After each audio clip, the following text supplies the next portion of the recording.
Córdoba, quiero, y muy buen 2024. ¿Me permitís leer algunos párrafos del último informe tuyo? Me va a demorar un minuto nomás.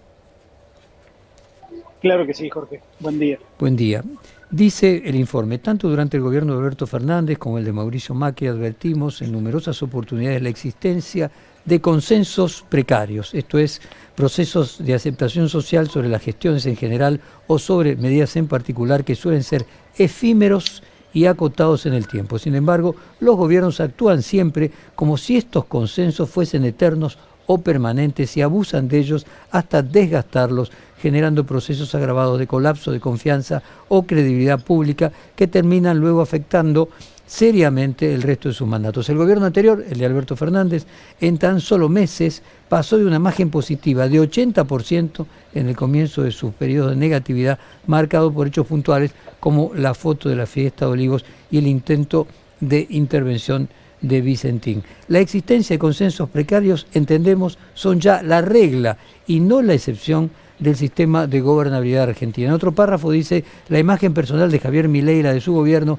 han sufrido una caída desde su asunción hasta fines de diciembre, es decir, el primer mes, con el impacto de las primeras medidas económicas. Sin embargo, entre diciembre y enero no han mostrado grandes variaciones, sosteniendo 44,3 la imagen de Milei y 45,7 la aprobación del gobierno en general. Casi la mitad de los argentinos, 45,9%, cree que la mala situación económica que atravesamos hoy es responsabilidad del gobierno de Alberto Fernández, que más o menos coincide con el mismo nivel de aprobación del gobierno de Javier Milei. La oposición se recupera en algún punto, pero carece de un liderazgo capaz de capitalizar los errores del gobierno. Milei parece gozar de un piso de 30 a 35% de aprobación, el famoso tercio de núcleo duro, y un techo aproximado de 45, dependiendo de los distintos términos, los distintos temas. Ese 45 sería la aprobación que hoy tiene.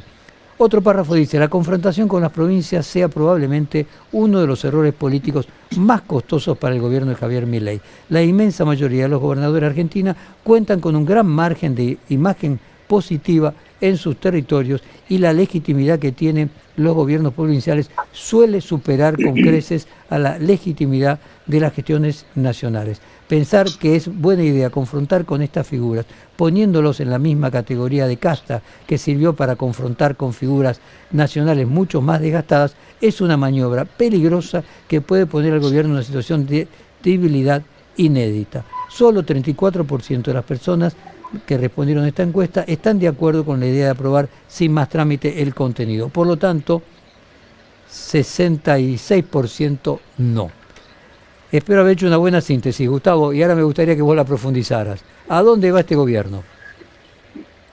Bueno, ojalá empiecen a construir una legitimidad diaria, porque lo que nosotros señalamos respecto de el consenso precario es que muchas veces los gobiernos confunden el impulso de la legitimidad electoral con el impulso que requiere cada medida o cada decisión que toma a medida que avanza el tiempo de gestión, ¿no? La famosa gobernabilidad se sostiene construyendo consensos en la opinión pública, consensos que son precarios, y este me parece que es el tono que hay que empezar a entender. Ya son permanentes estos consensos precarios porque la volatilidad de la opinión pública, sobre todo de los votantes menores de 40 años, nos hace pensar de que cada vez más el día a día depende de cómo los gobiernos expliquen de manera sencilla, pedagógica, clara.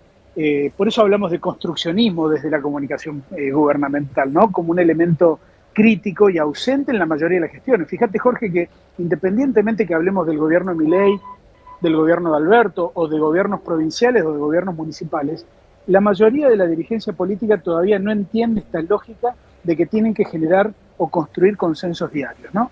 Y así nos va, porque en la medida que pasa el tiempo, no negocian con la oposición porque están fuertes al inicio de la gestión, y después, a medida que va avanzando la gestión, no pueden negociar porque la oposición los percibe débiles y ya no es momento de negociar nada.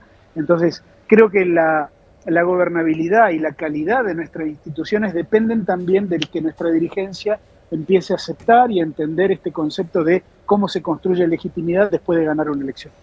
En el mismo informe se vislumbra que hay 3 dirigentes con mejor imagen, que me estoy ahora trascendiendo el caso de Milei, que es Axel Kicillof, Victoria Villarruel y Patricia Bullrich, con un 44% cada uno. ¿Este porcentaje anticipa algo al posible escenario de 2027? ¿Es distinta la aprobación de Villarruel de la aprobación de Milei? ¿Ella lo representa en este trípode?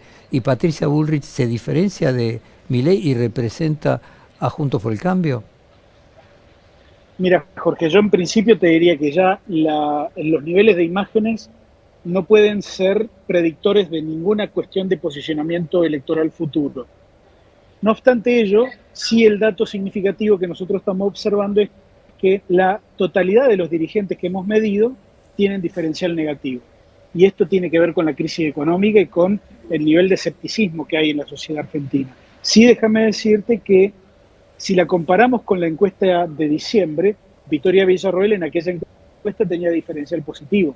Patricia Bullrich también tenía diferencial positivo. ¿Qué significa esto? Significa que el ecosistema del oficialismo, al estar atravesado por esta turbulencia que tiene en términos de opinión pública, en términos comunicacionales, en términos políticos, ha ido ajustando y estandarizando la negatividad, aumentando la negatividad de todos los dirigentes.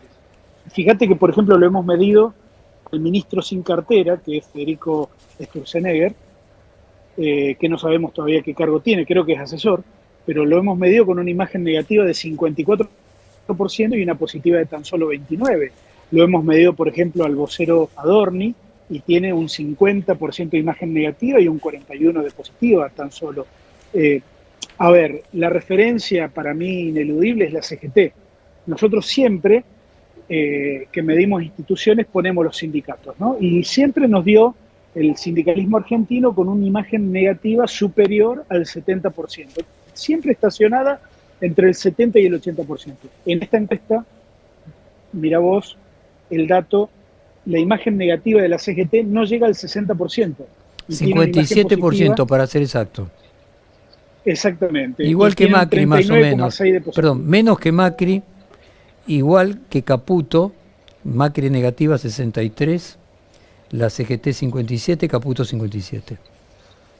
Yo creo que en general, Jorge, el gobierno subestima algunos elementos de opinión pública, porque evidentemente tienen un plan económico que, según ellos, no necesita ser validado en términos de construccionismo comunicacional, ¿no?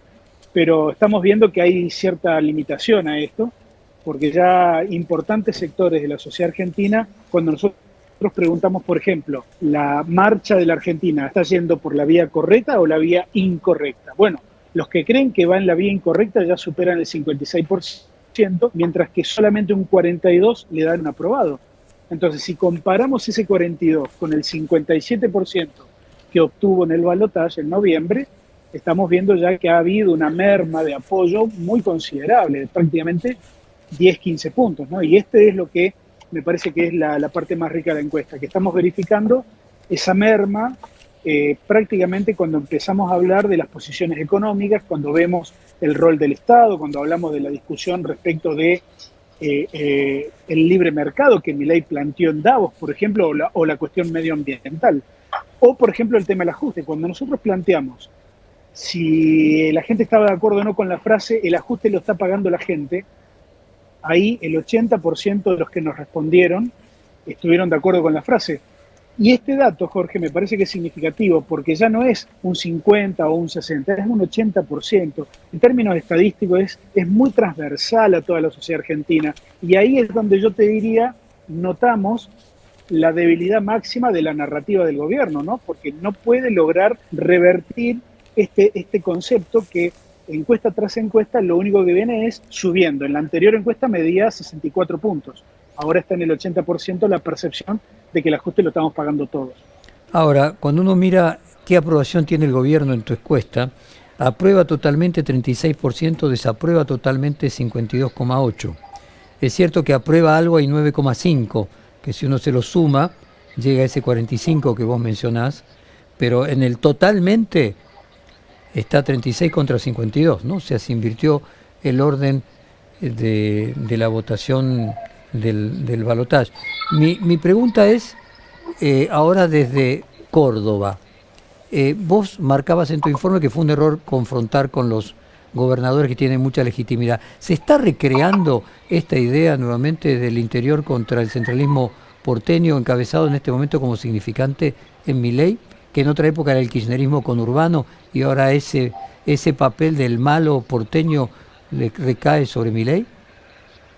No, no, yo lo que veo, Jorge, es que lo que se está recreando es una especie de revival de la Liga de Gobernadores, ¿no? Ujú. Que son reservorios de poder en la Argentina o poder en paralelo al gobierno nacional, que fíjate qué interesante que, por ejemplo, los gobernadores patagónicos fueron los primeros en encontrarle la vuelta en términos estratégicos a cómo oponerse a la ley ómnibus y al DNU, cuando plantearon su disidencia respecto de la cuestión de la pesca y obtuvieron un resultado muy exitoso para ellos. Creo que a partir de eso los gobernadores se dieron cuenta de que la estrategia de pequeños temas o pequeños grandes temas y no la totalidad era la estrategia adecuada y creo que no han tenido fisuras hasta el momento, ¿no? Yo creo que han sido los grandes protagonistas de este último mes y fueron los que en definitiva hicieron que el gobierno tuviera que retroceder con el capítulo fiscal de la ley ómnibus, ¿no? Si tuvieras que arriesgar un pronóstico, ustedes hacen esta encuesta mensualmente, la tenés que hacer en abril, mayo. ¿Qué pasaría? Mirá, si nos atenemos a los niveles de consumo, a los niveles inflacionarios, al nivel de actividad económica, es probable que los niveles de impacto negativo hacia el gobierno aumenten. Lo que sí está claro también es que no hay nadie en la oposición Que lo que esté capitalice. aprovechando estos errores del gobierno. Vos Está clarito colocaste eso. en Fíjate la... que Decía, vos colocaste en la encuesta, el volumen, perdóname, está la imagen de sí, Kicillof, no la de Sergio Massa. No está la de Sergio Massa porque Kicillof lo supera ampliamente. no lo medimos a Sergio Massa porque no ha tenido prácticamente protagonismo público. Ujú. La última vez que lo hemos medido estaba alrededor de un 60% de imagen negativa y no creo que haya cambiado demasiado. Lo que sí creo es que la sociedad argentina cambió, Jorge. Al momento de votar a un emergente antipolítica como Milei, la sociedad argentina ha puesto una especie de bisagra respecto de su propio pasado y el mensaje que le está mandando a las nuevas dirigencias es que tienen que entender que tienen que ofertar nuevos procesos políticos, anclados más en el futuro y no tanto en el pasado. Creo que ahí está el gran desafío de la clase dirigente en la Argentina, ¿no? Clarísimo. Bueno, muchísimas gracias. Te mandamos un abrazo, un deseo del mejor 2024 posible y te despedimos, si te parece bien, con esta canción de Tiburón Valdés que acá gustó hasta abajo. ¿Puede ser? Sí, claro, Jorge, el mismo deseo para vos y tu gran equipo.